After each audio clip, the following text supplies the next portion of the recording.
Welcome to another edition of Daily Airline News, this time focusing on the loss of UPS Flight 2976. I'm Jeffrey Thomas, and I'm delighted to say, joined by my co-host once again, Richard Godfrey in Frankfurt. Good afternoon to you, Richard. Yeah, and good evening to you, Jeffrey.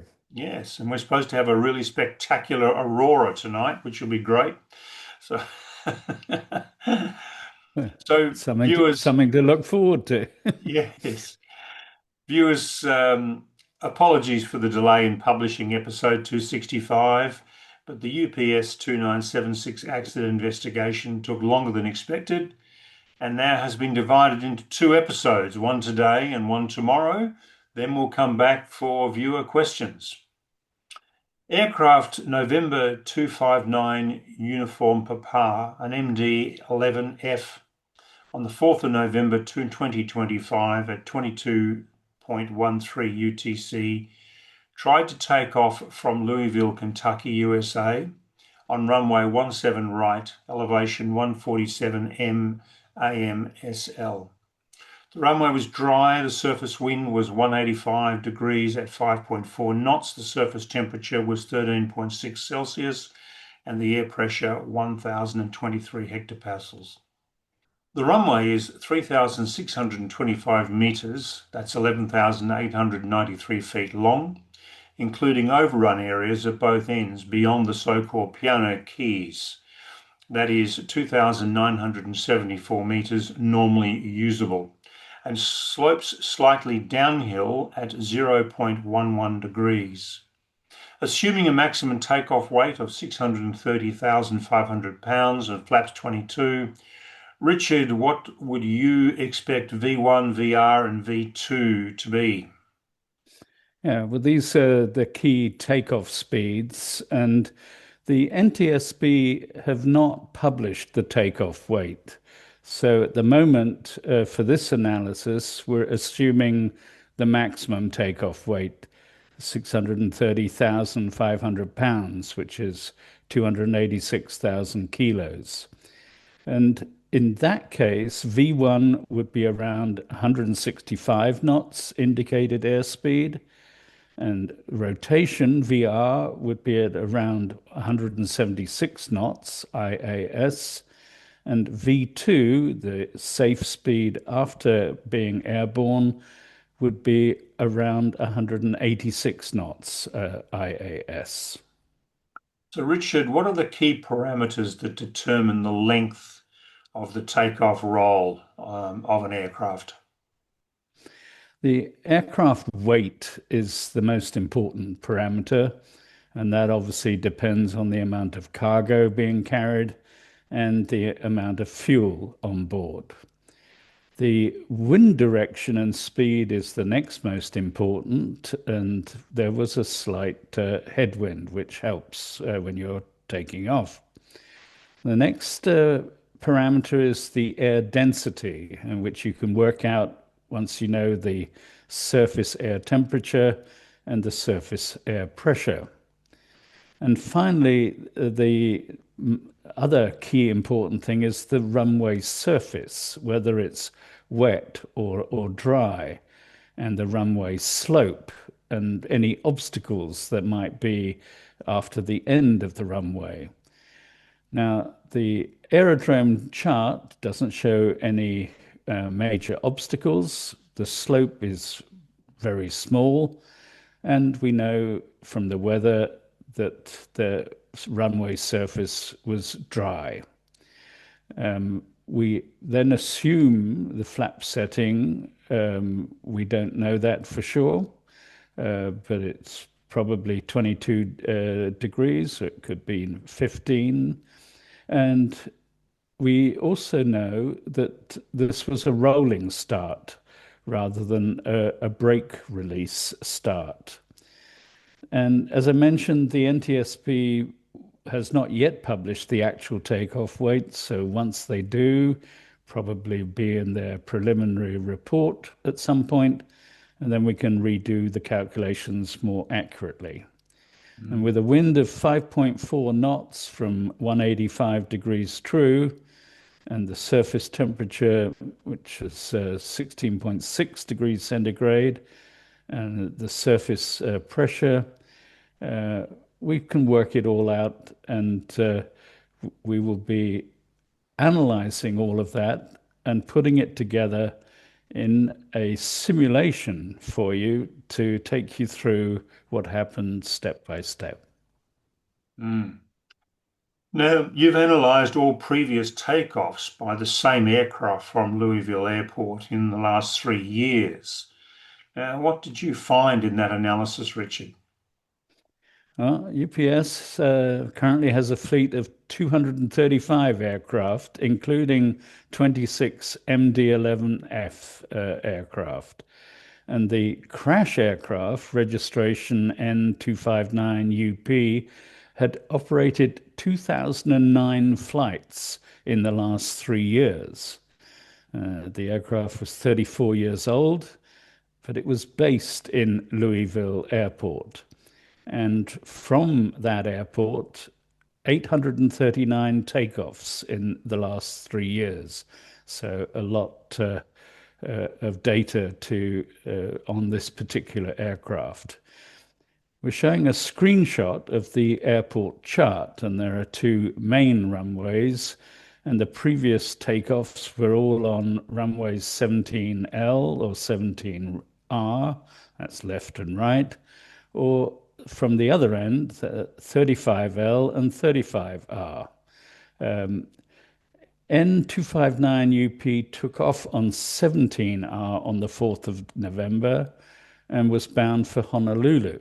So I looked with particular interest in all the previous flights to Honolulu because the fuel weight would be similar in each case.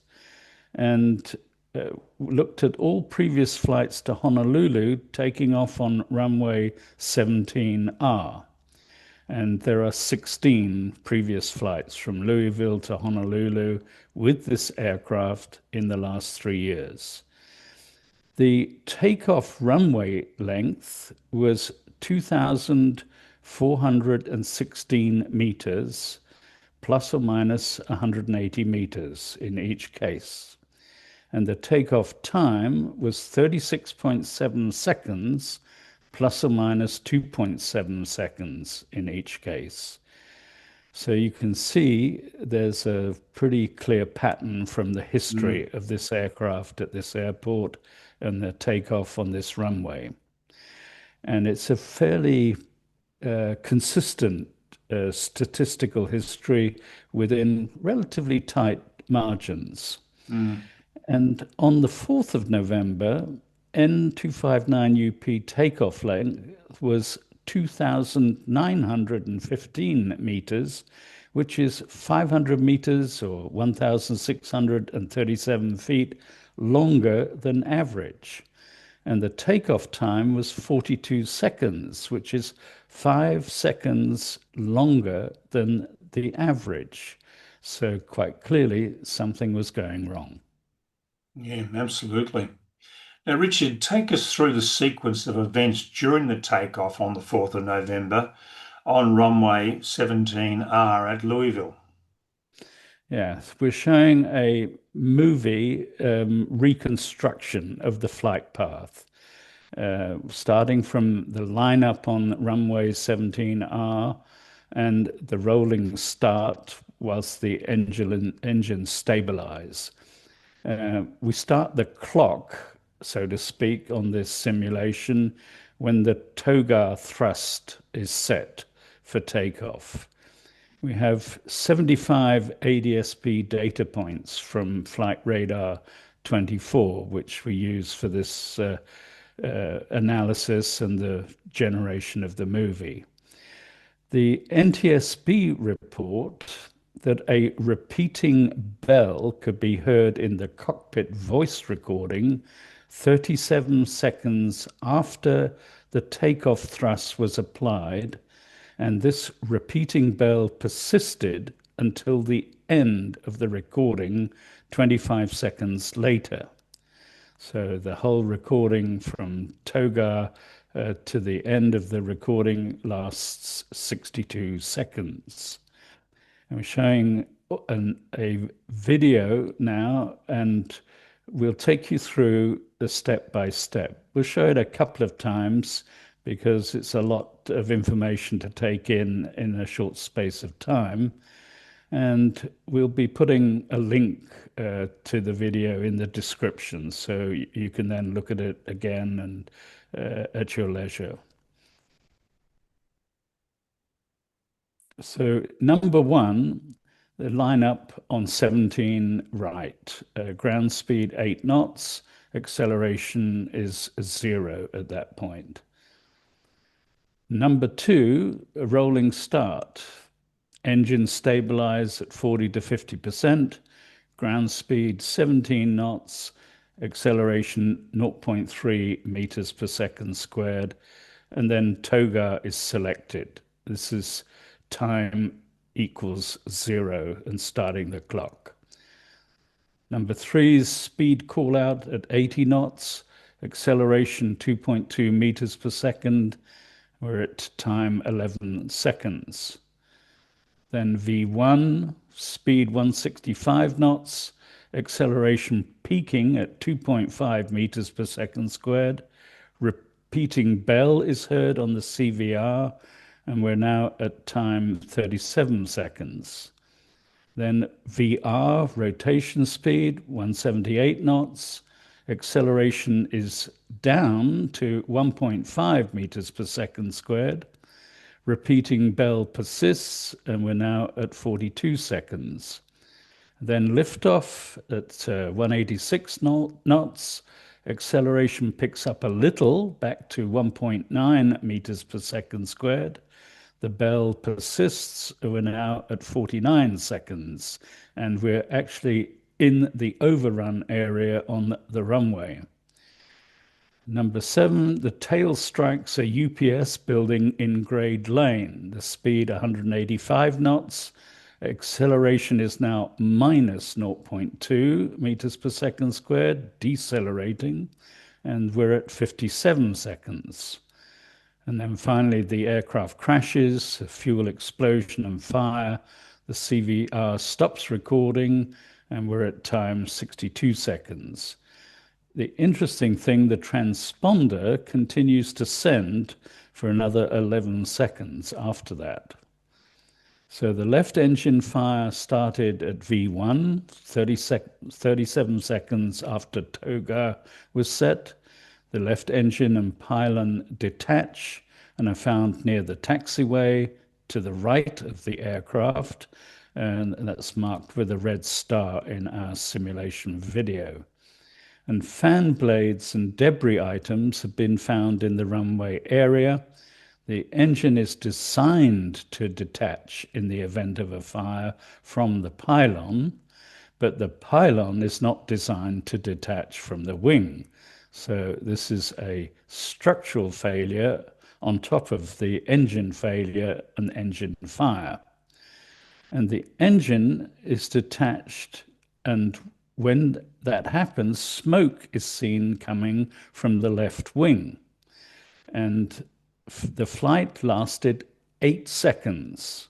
And the tail strike then on the building caused the crash, which happened 2 seconds later. And the aircraft lost control, and the CVR stopped recording. It all happened in a very short space of time. Now, Richard, the aircraft is designed to take off with one engine failing just at the worst moment on takeoff. FAA compliance testing has to demonstrate this capability, of course, before an aircraft can be certified. Can you talk Yeah. to that? Yeah, you're absolutely right on that point. The FAA regulation for a three-engine aircraft states that the aircraft with the landing gear still extended, which was the case in the UPS crash, the aircraft must achieve a climb gradient of at least 0.3% after takeoff, and with the landing gear retracted, at least 2.7%. They didn't have a chance to retract the landing gear.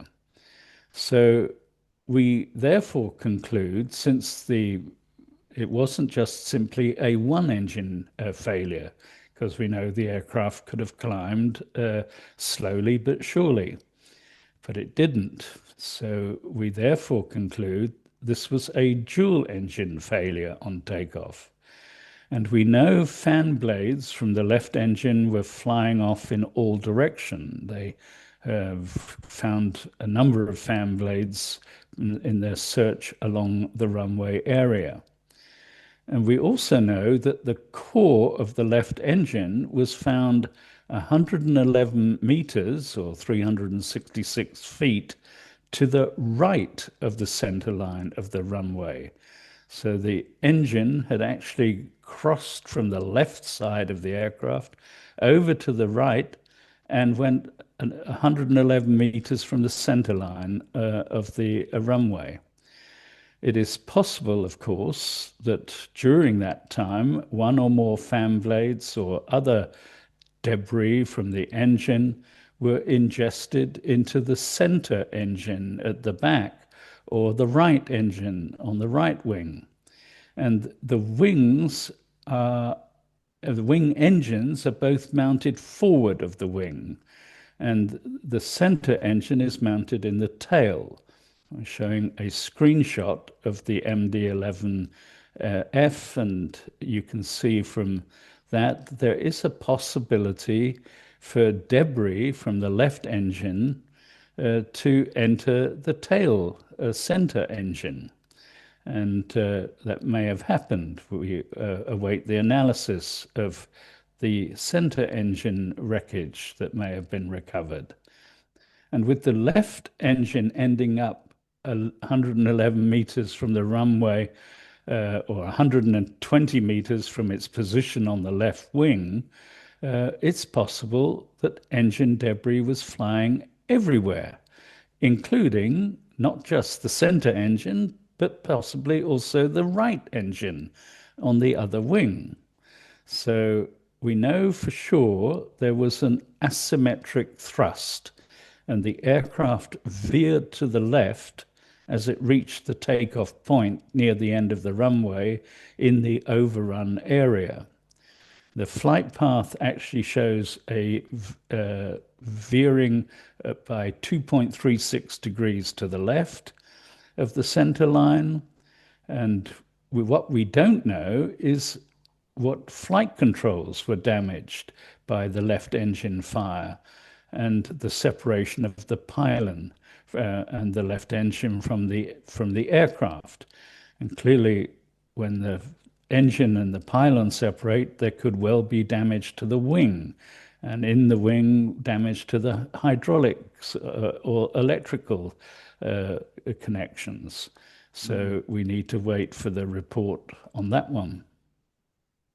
The NTSB photo of the crash, Richard, shows the area where the plane crashed and the extent of the fire damage from the explosion of the fuel. It's just carnage, isn't it?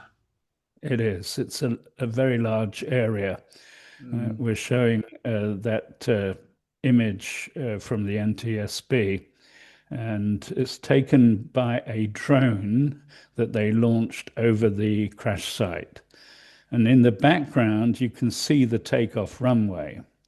And then you can see the path of the fire damage. It's over a half a mile long. And the area damaged by the fire appears to curve to the left when you look at from the direction of the flight path. And we have another video, which is from satellite imagery and taken of the crash site before and after the crash. The flight path from the ADS-B data is marked in red, so you can see where the aircraft was supposed to have been traveling.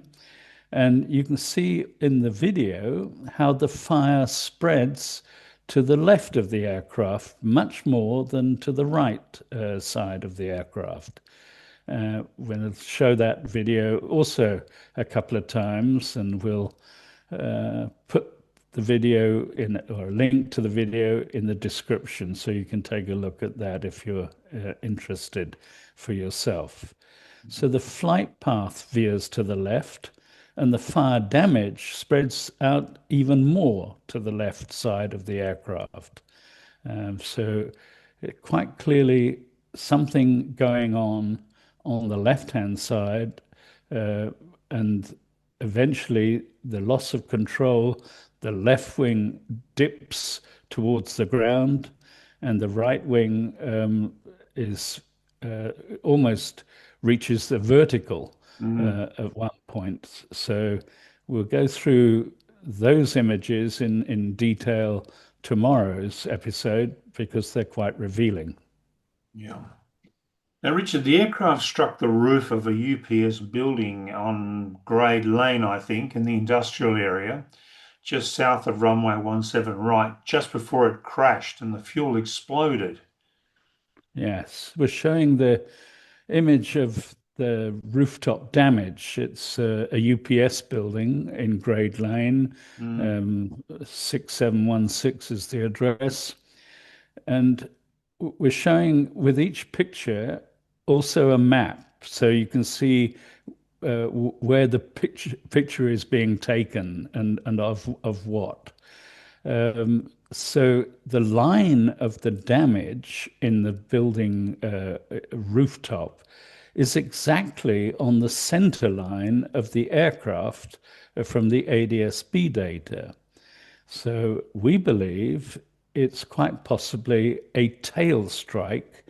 The aircraft was in a nose high but tail low attitude, as can be seen in subsequent photos and CCTV footage. And we've geolocated all the photos and the CCTV footage and dash cam footage and drone footage and satellite footage, and we'll report in detail, more detail tomorrow. Mm.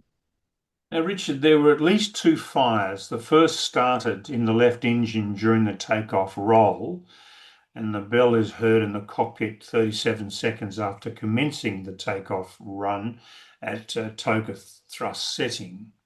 This caused the left engine and pylon to separate, as we've discussed, from the aircraft. The second fire started on impact when the fuel exploded. Now, did the first fire stop when the left engine separated from the aircraft, or had the fire spread to the wing or had made new fires in either of the other engines? Yeah, well, that is a very good question. And the repeating bell, which could be, amongst other things, a fire alarm, persisted for 25 seconds, right from V1 until the aircraft crashed. And the bell can sound for a number of reasons, however. It's simply any alarm that requires immediate pilot attention. One reason is a fire has been detected uh, in an engine or in the cargo area or in the APU area. So we don't know the exact reason. And it could also be because the autopilot disconnected or the auto throttle disconnected. And the NTSB, in their presentation and daily briefing, were very careful not to say the reason for the bell sounding, just wanted to let us know when it started and how long it persisted. We're showing another screenshot when the aircraft passed over Grade Lane near a company called Chris Tires. And smoke can be seen behind the aircraft. But the first fire appears to have been extinguished. They could well, in the cockpit, have switched the fuel cutoff switch to off and pulled the fire handle and released the fire extinguisher. And they may have been successful, but there was still smoke to be seen. We couldn't see a fire at that point any longer. So there was an initial fire, obviously a fire when the fuel exploded. And it could well have been that there was a small time in between when there was no fire at all. And we'll go into the detail of that sequence in tomorrow's episode. Richard, an outstanding analysis. Thank you very much indeed for that. It really is an extraordinary crash, a tragic crash, and an amazing analysis of Yeah. what is likely to have happened. Yeah, and I must say the NTSB with their daily briefings were very helpful in producing this analysis and very helpful with their factual information. And Mm, I noted that they were very careful about what they said and what they didn't say. And this is a preliminary analysis. We'll have mm, to wait for the official report and mm, see the more detail. But a lot can be gathered from the ADSB data, from the various video and photographic evidence. And we know, of course, all the history of mm, this particular aircraft and the performance of the MD-11F. And tomorrow we'll be looking at the maintenance history for this aircraft going back 3 years. We'll be looking at the longer history of the MD-11F aircraft, which did have its troubles, which you mm, alluded to in a previous episode, Jeffrey. mhm, And I think a lot more to come out on this story. mm. And isn't the NTSB's coverage of this so far in stark contrast to Air India 171? Well, I think AAIB India should take note of Mm, the example from the NTSB, mm, uh, which I think is absolutely first rate, frankly. absolutely. Yeah. So, viewers, thank you very much indeed for tuning in. And again, apologies for the delay. Richard was working on this incredible analysis, as you can see. And also, I had to make a quick trip to Brisbane and back in 48 hours. So, that's the reason why we've been a little bit absent. So, I do apologize for that, but we're back. And we'll be back tomorrow with the second installment of this uh, analysis of the tragic loss of this MD-11. And so please do subscribe to us. Please do like us. Please keep those great comments coming and great questions coming. We really do appreciate them very much indeed. And we look forward to your company tomorrow. Thank you very much.